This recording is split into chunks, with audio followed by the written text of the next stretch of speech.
So this is the Yamaha MT-07. Now, it's a beautiful bike.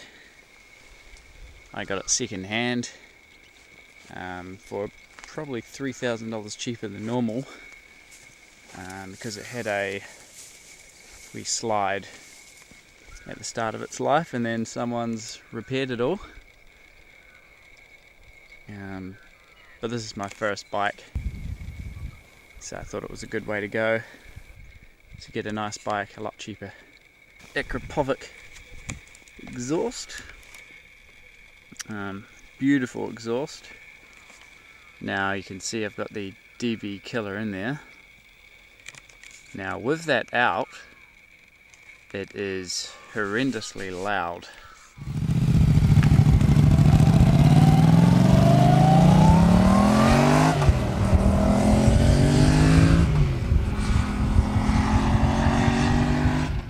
My first ride was a ride all the way from Wellington to Dunedin, and I had ear plugs in, but still the drone just got right into your ears. Couldn't handle it really, just too loud. It does draw a lot of attention. Got a lot of people sort of looking at me riding through towns and all that, people waving, and that's how loud it was. But yeah, I've got the DB killer in there now, and it's a lot more comfortable to ride in. I actually ride with the Bose noise cancellation earphones, CQ20s, and they are just amazing. You can barely even hear the bike, you can just hear your gear changes and all that, but you have amazing sound quality while you're riding. Now I know some people wouldn't recommend that, but in my opinion it's exactly the same as having a nice sound system in your car, and you can always turn the sound down and the noise cancelling off or partly off and hear everything. So yeah, beautiful bike. It's a 655cc, LAMS approved, unbelievably. Well, actually I'll take that back. It's not unbelievable that it's LAMS approved, it's just it's awesome actually. It's really good. I compare this to my Subaru Legacy 2-litre turbo car with power, although I'd say this would be a bit quicker, especially off the mark, but yeah, it's how you drive it or ride it.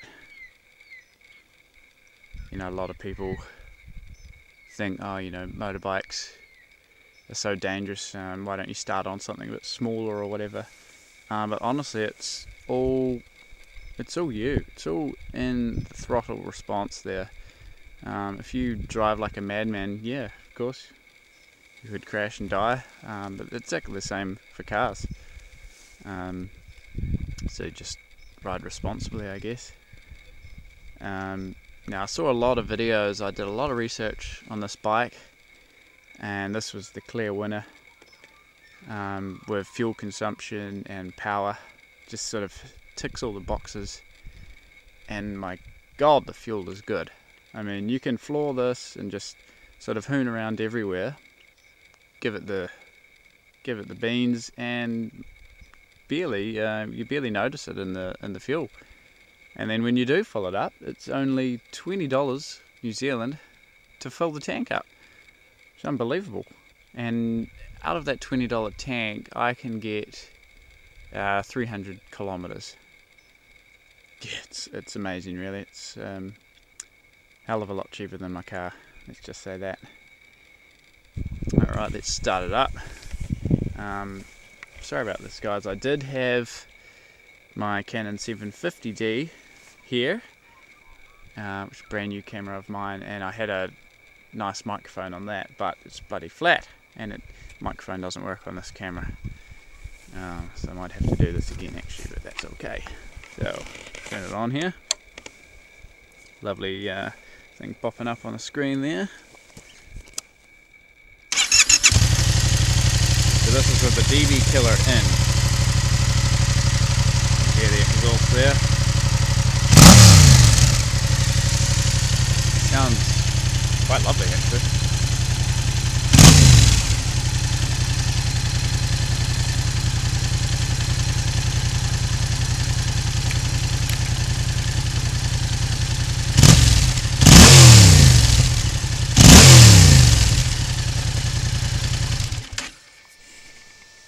One thing I will say, guys, is I really need to get a back sort of pannier thing coming up here, just so I can put my clothes and the helmet in, because this backpack of mine, you really start to feel it, you know, even after a short distance. If you've got a heavy stuff in there, it'll be a lot nicer on the actual motorbike.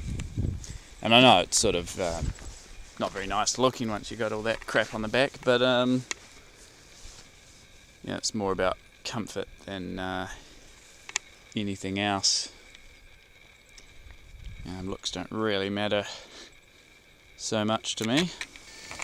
Now, one other feature that I've made to this bike, I got a 7,000 lumen bulb, Cyclops bulb, that's what it is, and it's made a huge difference to the riding at night. The original bulb in the MT-07 is almost unrideable at night. It's pathetic at full beam, and in my opinion it's dangerous. I had some close calls on the first ride back when it got dark. You know, you sort of, a rabbit comes on the road and you can barely even see anything. It's that bad, especially when other cars came towards you. So this bulb, yeah, might have cost me, you know, a couple $100 for one bulb, but hell, it's brighter than most cars. It's funny, you're sort of passing cars, or you come up beside them on a two-laner, and your light is more powerful than their, you know, two lights. Obviously, I can't say that about the new sort of Audis and that drive past, but it's really, really nice. So that would be an upgrade that I'd do if I was getting this bike again. Got a wee tail tidy there. Yeah, I love the lights on this bike. I mean, crikey, it looks good, doesn't it? Now that's one thing that people keep telling me is, you know, my lights are really good. You can definitely see the indicators, the LEDs, they're extremely bright, and that tail light there, when you put the brake on, it's very bright as well. So yeah, hope you liked my review of the bike, and yeah, let me know in the comments what you think. Got any suggestions for me? I do want to get a GoPro, then I can start riding and show you all the beautiful places in New Zealand that I can ride around in, because it really is beautiful country out here in Dunedin and the peninsula. Just stunning locations.